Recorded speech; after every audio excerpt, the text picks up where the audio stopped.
由港姐到創業家，由蘇格蘭到香港，衝出安全區挑戰自己，最中意食香港美食，你又估唔估到佢係邊個呢？記得喺留言區分享你嘅答案。大家好，歡迎嚟到我哋吹水唔抹嘴頻道。今期主角係最中意食排骨飯嘅，有排骨飯，再見到啲排骨飯，排骨飯。Lisa Marie 謝嘉怡，你冇聽錯，係 Lisa， 唔係汪阿姐，唔係汪明荃，而係2020年港姐冠軍謝嘉怡。謝嘉怡爸爸咧喺香港出世後移民去蘇格蘭啦，喺當地做飲食業，煮得一手好餸。媽媽就係蘇格蘭格拉斯哥人，嘉怡仲有個細佬添。因為同爸爸溝通，所以佢都識講少少廣東話。長大嗰時，我哋個 turn 得翻一個中國 family 係我哋。Lisa Marie 謝嘉怡喺蘇格蘭出世。我喺蘇格蘭出世，我今年24歲。早年入讀 Bigger Primary School 同埋 Bigger High School， 之後咧入讀蘇格蘭大學，仲去過中非做義工。本身係一位手術室護士，勁犀利。做手術室護士。2020年為咗完成爸爸嘅心願，其實我未識行嗰時候，我爸爸已經想我參選香港小姐，爸爸都好想我選，所以我嚟咗。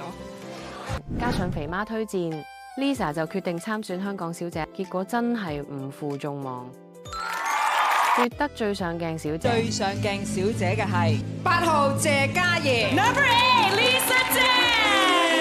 Lisa 唔單止靚，佢唔關心我，鬧佢，你好醜樣。冇錯啦。搞笑真性情。我係8號謝嘉怡，喺10強為一個海外佳麗。雖然香港唔係我嘅主場，但我會盡力。仲攞埋2020香港小姐冠軍。8號謝嘉怡 ，Lisa 姐。網民都大讚，好真，好有正能量。再一次恭喜晒我哋2020香港小姐冠軍。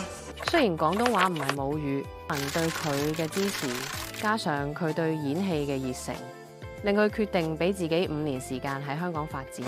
TVB 第一套劇《愛回家之開心速遞》飾演女冠軍，由第1327集開始客串，參加 TVB 台慶表演。2023年劇集《傲嬌與張經》綜藝《不可能任務2》，2024年劇集《武林燦爛的風和海》。除咗拍劇，Lisa 仲開創埋自己嘅健康食品品牌，成立公司發展其他事業，真係睇得出佢一直好努力。而最近 Lisa 喺自己社交平台宣布，佢同 TVB 滿約，佢好感恩公司俾機會佢由2020年當選港姐開始，到有機會拍劇演出，呢啲經歷都令佢愛上演戲，亦希望之後可以繼續向呢方面發展。至於點解 TVB 最後冇再同佢續約？可能同廣東話、身高同市場考量有關，但其實網民一直都好中意 Lisa， 唔做作、甜美討喜，有娛樂效果，正能量滿滿，真心希望佢前途無限，繼續發光發亮。